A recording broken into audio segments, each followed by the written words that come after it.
Hello and welcome to a very special edition of the Full Force News Burst, brought to you by GeneralsJoes.com with me as your host, Chris Chode Island McLeod, aka Diagnostic 80.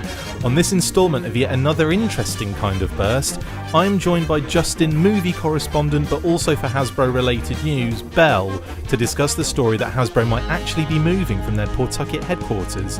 So without further ado, let's get stuck into this news burst. Fresh from the recent and rather sad news that Hasbro laid off over 500 employees in a worrying fraud investigation, the hits just keep on coming, as news has emerged of a possible move from their long-standing Pawtucket, Rhode Island HQ. A plea from the mayor of said area suggests that Hasbro have initiated a plan to move out of their current location. The plea says, the mayors of Pawtucket and Central Falls are demanding that state leaders help prevent Hasbro, the toy company, with more than 1,000 local workers, from leaving the area. Hasbro spokeswoman Julie Duffy said in a statement, "We are in the process of evaluating several options for contemporizing our corporate headquarters, including finding a new corporate campus in the vicinity of our current headquarters."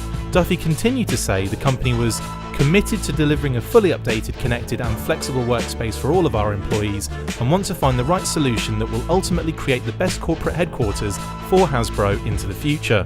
With the recent cull of around 10% of their workforce, it may be the case that Hasbro need to downsize, but according to an article posted in December of 2017 on the Go Local Prov website, it could be they end up building a much larger and more imposing HQ in Providence, Rhode Island instead. Either way, Pawtucket would be losing a huge amount of revenue from this, and it's no surprise that the mayor is making this plea.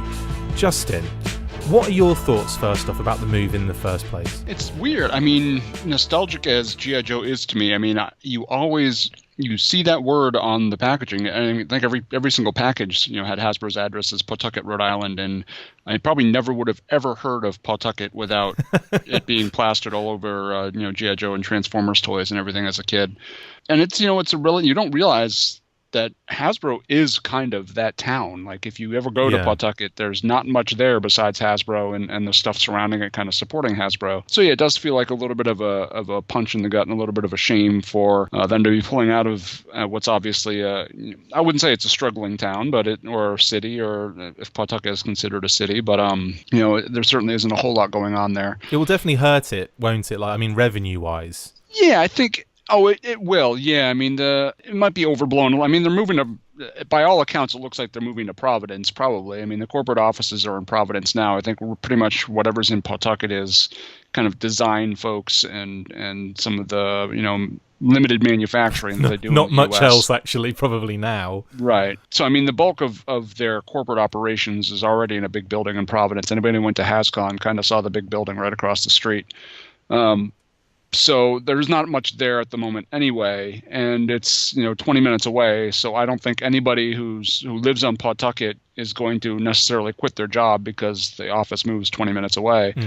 But there's a lot of businesses in Pawtucket that are no doubt benefiting from the location of Hasbro being there, and it is going to impact them for sure. People that maybe restaurants, stores, and things like that are in and around Pawtucket that benefit from that large corporate presence and people passing by may no longer have that benefit. So that's certainly something to think about. I suppose if they were to move out, it would obviously give the opportunity for another business to maybe take over that kind of that building anyway. So in the short term, yeah, but in the long term, it possibly could work out eventually. Yeah, and it's not like it was really a destination place. I mean, a couple, they give a few different tours. I've been on one, and I think you've been on a couple. Yeah. But I mean, besides the tours, it's a brick building with Mr. Potato Head out front. I mean, it's not really. People don't flock to that location to see the factory. You want to go inside, really, don't you? That's the thing. You want to see the inside, but you can't just walk in and go inside. So you have to have a tour or some kind of special event. Which I found out to my behest when I went there once. Just thought, I'm just on the window. Yeah, I can just go in, right? I can just come in, naked, covered in peanut butter. They didn't really like that, but. They didn't let you. I'm shocked, man. That would have been an instant. If I was working there and I saw you naked in peanut butter, it'd be like the door would be wide open. It was completely different at Boss Fight. That's only how they allow you in. You're not allowed to come in unless you're naked, covered in peanut butter. Unless you were naked and peanut buttered. Yeah, peanut buttered. I just made up that verb. Peanut buttered. Anyway, coming back to this, do you think it's a direct response to the layoffs, or possibly even a reason behind them? It can't be cheap. It can't be a cheap thing to relocate, and especially if they're thinking of something as grand as mentioned on the Go Local Prov website, which I'll flash an image up on the video. But it's a pretty. I mean, it's they want to revamp the old Superman building. Yeah. In Providence, and from what the plans look like, I mean, it looks pretty impressive. Right, and it depends what the situation I think was in Pawtucket. I don't know if they owned that property or if they're leasing it, or kind of how that all works. But I know sometimes, if you want to do big improvements, big facility improvements, you got to make some cuts somewhere, and having one less property would certainly do that. And if they're selling it, they could earn some revenue on that, which would help offset some of the costs of building out the main corporate office. Or if they're leasing it and they're cutting those monthly payments down, that could also help offset some cost of leasing space in the new building. So stuff like that happens unfortunately all the time. I work for a little tiny nonprofit home care agency up here in New Hampshire, and we've moved our offices probably 4 times in the past 10 years. So it's just kind of, as you're not, and I'm not saying Hasbro's struggling, but as you're trying to get your arms around some potentially expensive facilities, what they call fixed costs, you try to change some things around to ease some of that burden. And it seems like that might be what Hasbro's doing. And it's certainly, I don't think it's a coincidence that this is being announced at the same time as the layoffs. I'm not sure if it's what caused the layoffs, but just continued probably concern about the financial state of Hasbro is probably making them think about some consolidation of operations and reducing some of those fixed costs by eliminating a building and then fitting up some of the new spot. I mean, it would be interesting to see this new building go up, and obviously if they can, like you say, if they can kind of almost consolidate all of their operations into one zone, one area. I mean, that's got to be easier anyway. And I think especially when it came to HasCon, that looked like a bit of an operation. Having to people like Daryl running back and forth from the building to the thing, doing all the tours, and then coming back and running all these other operations.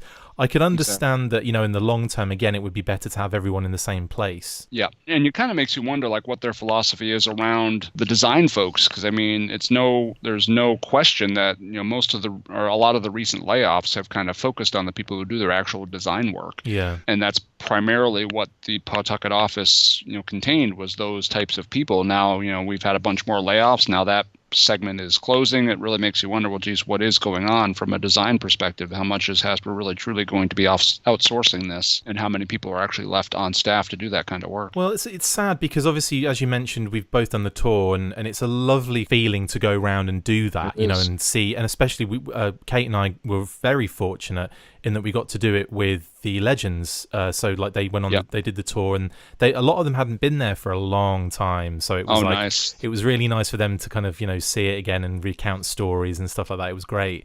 But I mean, I found it a lot of fun going around that building, and I'm in some kind of fashion, I'm really happy that we managed to actually get that tour in before this happens. If it does, it sounds like it's going to happen. Yeah, because who knows what's gonna. I mean, if they're really totally going corporate with the Superman building in Providence and really not.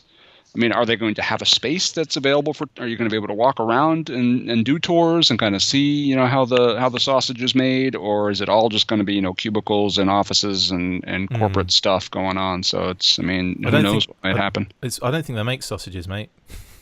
Oh, I think you've got this confused. How embarrassing! I've been collecting sausages for 40 years. We've been completely confused this entire time. You thought you'd been coming on. I was always amazed that they could make the bursts. pork move like that. These things aren't made of sausage. Oh, beautiful. Anyway, again, more news coming out of Hasbro. It feels like every week. Hopefully, there is something. It's a mixture. I have a mixture of feelings on this because obviously I feel like it's just almost a byproduct of what's happened previously. But at the same time, it's something that I think would benefit them as a company to do anyway. So, it's, I don't know, it's just a shame. And like you say, the nostalgia aspect, that's a big one. That's a big part of this, I think. Yeah, and it's so funny. I mean, you never know what's going to resonate with anybody, really. And just since I was 8 years old, I had this vision in my mind, I really want to go to Pawtucket. I want to see Pawtucket, I mean, Pawtucket is Hasbro. It's this magical place that makes these toys that I love. And knowing kind of that, this place is no longer really going to exist. I mean, not that there ever really was this magic place called Pawtucket that generated these things magically. It was all just kind of corporate and factory, but there was still this element of magic to it, kind of like the North Pole, that sort of thing, where they make all these toys. And that's, to a degree, that's going to change, and it's a little sad and a little disappointing, but it's it's kind of what being an adult is all about. I mean, everything you ever were nostalgic for just kind of slowly withers and dies like we do. I mean, it's a pleasant thought, huh? Thanks, Justin. And on that on that depressing as bombshell, listen to the next episode of Full Force where we talk about your inevitable mortality. On the next episode, we're going to debunk Santa Claus, the Easter Bunny, and every superhero you've ever loved. I'll just suddenly won't hear from Chris anymore, and we're all set. Well, now that you've revealed you thought Hasbro was a sausage making company. Anyway, Justin, thank you, mate, for jumping on. I really appreciate it. Problem. We will bring you any more news, obviously, of this development. Any other developments coming out of Hasbro, of course. They seem to be something we're kind of clinging to and hoping that in some way good news comes out of it soon. Eventually, there's got to be something good that comes out of all this, right? Well, that's the law of averages states. But anyway, thank you, Justin. Thank you. That's it for this instalment of the Full Force News Burst. Thank you to my wonderful co-host, Justin Bell. See you next time, and as always, full relocation force. That doesn't flow off the tongue real well. They never do. I have, and the last one that worked was full horse. Then everything else has been. Make sure you get involved with the discussion by liking, sharing and commenting on these videos, and as always you can keep up with the show after listening by following on Twitter @TheFullForce, liking the Facebook page facebook.com/TheFullForce, and if you would like to contact the show you can message us on either of these platforms with feedback, questions, or to say, who do you think you are? A serious operation now? No, not even close. Look out for more of these news bursts that we are posting on the Facebook page from now on. Full Force.